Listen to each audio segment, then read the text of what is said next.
Most of us walk through life gripping the steering wheel so tightly that our knuckles turn white, believing that if we just push a little harder, we can force our way to where we want to be.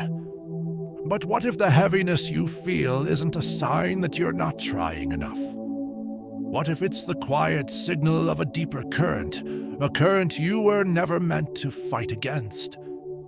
The great psychologist Carl Jung noticed this pattern throughout his work. He saw how the conscious mind, what he called the ego, desperately craves certainty and control. It builds plans, sets goals, and tries to command life like a general commanding an army. But beneath this surface-level striving, Jung believed there exists a vast, often ignored realm, the unconscious. This is the soil of the soul, a place where intuition, hidden wisdom, and what many spiritual paths would call divine guidance quietly take root. When we try to force life solely with our will, we often find ourselves rowing against this deeper current. And life, in its own subtle way, starts to push back. Energy drains, plans stall, and the path that once seemed so clear suddenly feels like a dead end. Jung saw these moments not as failures, but as necessary pauses. They are life's way of forcing us to drop the oars and finally listen. In this exploration, we're going to uncover why the most powerful move you can make isn't to try harder, but to stop forcing, to learn to distinguish the frantic noise of the ego from the quiet whisper of the soul or of God that is trying to guide you home. Number 1, the false comfort of doing, the illusion that any action is better than no action. Most of us were raised with a simple, seductive belief. When a problem appears, you must do something. Now, a relationship starts to fray. We try to fix it with more words, more promises, more effort. A career feels shaky. We scramble for a new plan, a new certification, a new side hustle. A wave of anxiety washes over us. We immediately grab for our phone, a snack, a task to fill the silence. To the ego, action equals safety. It's a form of proof that we are in control, that we are not failing. But Jung, in his deep study of the human psyche, saw this as one of our most profound self-deceptions. He once wrote, with characteristic directness, people will do anything, no matter how absurd, to avoid facing their own souls. Think about that for a moment. We turn ourselves into human doing machines. Not because it's effective, but because it's a shield. It keeps us from the one thing we fear most: the quiet, the stillness, the truth of what's happening within us. I recall the story of a man named David. To everyone else, he was a whirlwind of productivity. If work got tough, he'd launch a new project. If life felt flat, he'd book a trip. His calendar was a fortress against emptiness. But late one night, over a quiet drink, David confessed something. He said that whenever he had a free moment, a strange dread would creep in, so he'd preemptively fill it. The doing wasn't a strategy, it was a distraction. David's story is a mirror for so many. We fill our lives with motion because stillness feels like falling. The ego fears that if we stop, everything will collapse. So it pushes and pushes and pushes. But life isn't a machine that only responds to force. It's more like a deep, still lake. When the surface is constantly churned by frantic action, you can't see what's at the bottom. The water grows murky, chaotic. It's only when the wind dies down and the surface becomes a mirror that you can finally see the depths. Your psyche works the same way. Jung believed that below the noise of our thoughts lies a layer of being, a source of intuition, of symbolic knowing, of a wisdom far older than our planning mind. Many traditions call this the voice of God. When we are in constant motion, this voice is drowned out. We become busy, but empty. We move, but we don't know where we're going. The great paradox is this: real safety isn't found in controlling your environment. It's found in your ability to be still and listen to yourself. When you stop using action as armor, you start meeting your soul. When you stop confusing motion with progress, you create the space to understand why you're moving at all. Number 2, the energy drain, when the soul pulls back its power. Once you begin to see how the ego uses action as a shield, you might start noticing a second, more perplexing experience, the sudden slowing down. It's that peculiar phase where everything that once felt effortless begins to feel like wading through mud. Your best efforts yield diminishing returns. Opportunities that once appeared on their own now seem to vanish. What is happening when the current of life seems to run dry? Think of Ernest Hemingway's Old Fisherman, Santiago, from The Old Man and the Sea. He was a master of his craft, yet for days he would sail out and return with nothing. Other fishermen whispered about bad luck, but Santiago knew something they didn't. He understood the sea had its own rhythm. Some days it teemed with life, other days it was silent. A true fisherman doesn't panic and start throwing nets everywhere. He respects the silence. Your inner world has this same rhythm. There are seasons where everything flows. You put in an effort, and doors open. You have an idea, and the resources appear. And then there are seasons of stillness. And in those seasons, the ego panics. It whispers, "Try harder, you're not doing enough." But from a Jungian perspective, this slowdown is rarely a problem to be fixed. It's a message to be understood. Jung observed that our lives aren't governed by willpower alone. There's a deeper, organizing center, the self, which holds our true potential, our authentic direction. When we are aligned with this path, energy flows naturally. We feel motivated, inspired, and connected. But when the ego tries to force us down a path that no longer serves our true self, the first thing to go is the energy. Jung offered a profound insight. Where love rules, there is no will to power, and where power predominates, love is lacking. The will to force, to control, to try harder is a form of power. And when we try to impose it on a path that isn't ours, the soul withdraws its life force. It begins subtly. A little fatigue, a flicker of boredom, a vague sense of what's the point? Over time, this grows into a profound heaviness. You're still doing the same things, but the passion that fueled them has evaporated. You're trying to grow a tree in the wrong soil. You can add more water, more fertilizer, more care, but the tree will stay weak. It's not your effort that's lacking, it's the environment. When you move the tree to its natural habitat, it begins to thrive without struggle. Your psychological energy is the same. When you're on your true path, you feel a sense of flow. When you're not, your energy drains away to get your attention. It's a silent, internal signal from the soul saying, "This is not the way." So when you enter a phase where everything slows down, don't immediately assume it's a failure. Ask yourself, is my energy draining, or am I moving against my own current? The soul doesn't withdraw its energy to punish you. It does so to prevent you from going further down a dead-end road. Number 3, ignoring the whisper, how the unconscious turns up the volume. The slowdown in energy is often the first gentle signal.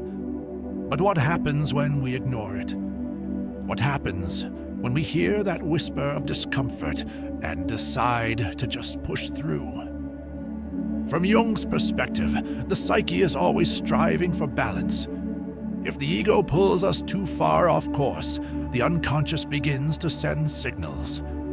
They start softly, a feeling of unease, a sudden loss of interest in something you used to love, a subtle but persistent dread when you think about a certain person or situation. But the ego is a master of rationalization.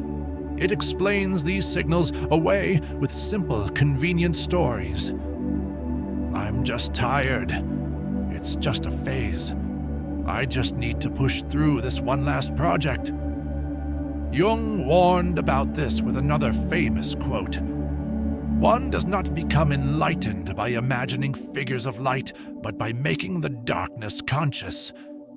If you ignore the uncomfortable signals from your inner darkness, your fatigue, your dissatisfaction, they don't disappear. They fester and grow. I remember a comment left on a video from a channel like this that has always stuck with me. A woman shared that she had been a lawyer for over a decade. For the last 3 years, she'd felt a growing heaviness every morning. She told herself she was just burned out and needed a vacation, so she worked harder to afford a better one. Then, her body began to rebel. She developed chronic insomnia, then crippling anxiety, then a physical illness that forced her to stop working entirely. Looking back, she realized the exhaustion was the whisper, the anxiety was the knock, and the illness was the door being slammed shut. This isn't rare. It's the language of the unconscious. When it can't reach you through gentle intuition, it begins to speak through symptoms. You can think of it like the dashboard lights in your car. A small yellow warning light comes on. That's the whisper. If you ignore it and keep driving, the next signal might be the engine sputtering. That's the slowdown. If you keep ignoring that, the next step is a catastrophic breakdown on the side of the road. The crisis. Your soul has a similar dashboard. The whisper is the feeling of discomfort. The sputter is the loss of energy and purpose. The breakdown is the collapsed relationship, the lost job, the health scare. It's not that life wants to punish you. It's that the unconscious is forced to shout because you refused to listen when it was whispering. This is why so many people only make significant changes after a major crisis. It's not because they're weak, it's because the ego clings to the familiar, even when it's destroying them. It's afraid of the unknown. So the unconscious creates a crisis so that the old, familiar path is no longer an option. From a spiritual perspective, these crises are often the moments we later describe as God's way of getting our attention. It's a course correction. The ego calls it a catastrophe, but the soul calls it a rescue. The lesson isn't to live in fear of every twinge of anxiety. The lesson is to learn to listen, to stop treating every symptom as a problem to be medicated or ignored, and to start asking, what is my soul trying to tell me?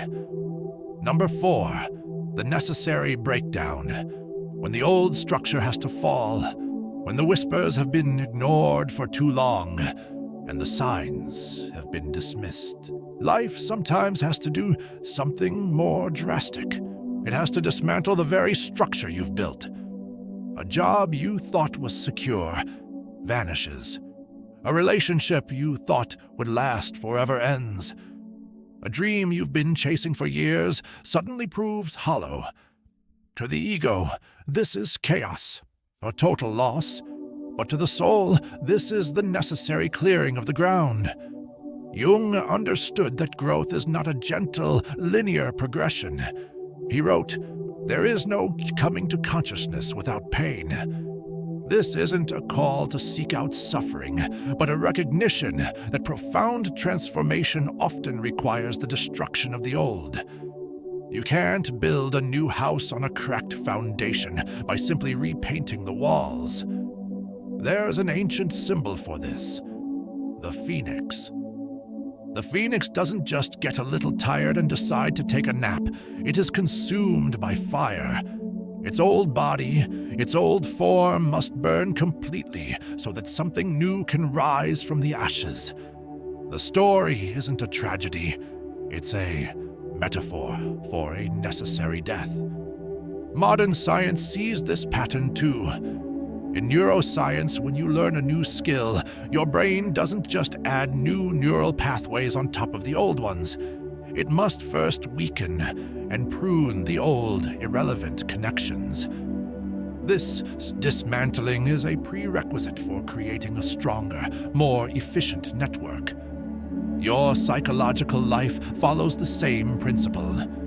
If you've built a life based on the wrong beliefs, on what you should do rather than what you are, that structure will eventually crack under its own weight. What looks like a failure on the surface is often a profound correction. Jung called this the individuation process, the journey of becoming who you truly are. On that journey, the ego is not a reliable guide. In fact, the ego's carefully curated image of itself is often the very thing that must be let go of first.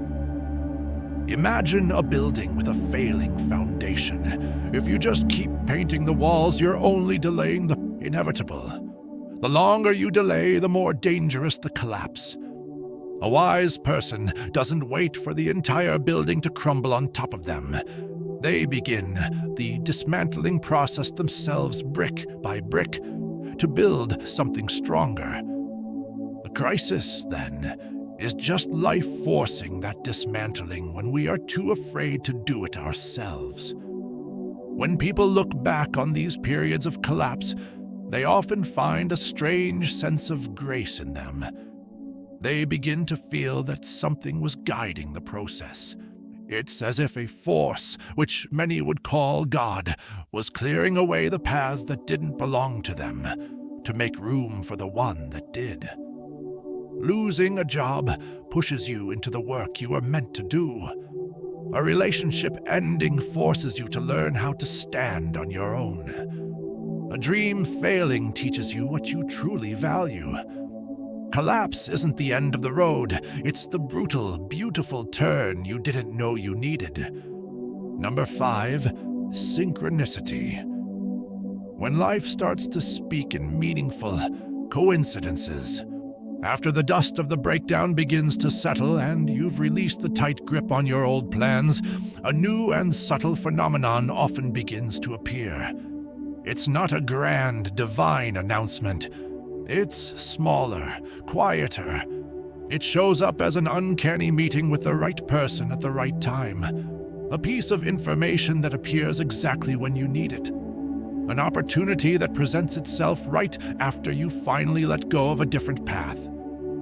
Carl Jung gave this a name: synchronicity. He defined it as a meaningful coincidence, an event that has no clear cause and effect link to your actions but feels charged with meaning for you. Jung once said, "Synchronicity is an ever-present reality for those who have eyes to see." The coincidence is always there, but only those who are paying attention can recognize its significance. Have you ever experienced this? You're thinking about an old friend you haven't spoken to in years, and then your phone buzzes with a message from them. Or you're agonizing over a big life decision, and then you overhear a conversation in a cafe that seems to speak directly to your dilemma. On their own, these are just random events. But when they happen during pivotal moments in your life, they feel like something else. They feel like a thread of meaning is being woven through your experience.